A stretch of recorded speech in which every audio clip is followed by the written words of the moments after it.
వక్ఫ్ బిల్లుకు వైఎస్ఆర్ కాంగ్రెస్ పార్టీ రాజ్యసభలో మద్దతు తెలియజేసింది. బిల్లుకు అనుకూలంగా 128 మంది, వ్యతిరేకంగా 95 మంది ఓటేయగా వైసీపీ సభ్యులు అనుకూలంగా ఓటేశారు. లోక్సభలో కేవలం 3 సభ్యులే ఉండడంతో తాము వ్యతిరేకించినా బిల్లు పాస్ అవుతుందనే ఉద్దేశంతో అక్కడ వ్యతిరేకించి డ్రామా ఆడారు. రాజ్యసభలో మాత్రం మద్దతు తెలియజేశారు.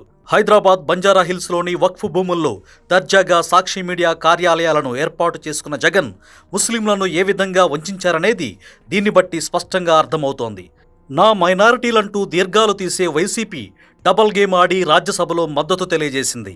12 సంవత్సరాల నుంచి బెయిల్పై ఉంటూ తనపై ఉన్న కేసులను తిరగదోడకుండా ఉండేందుకే ఎన్డీఏ తెచ్చిన వక్ఫ్ బిల్లుకు జగన్ మద్దతిచ్చారని రాజకీయ విశ్లేషకులు అభిప్రాయపడుతున్నారు.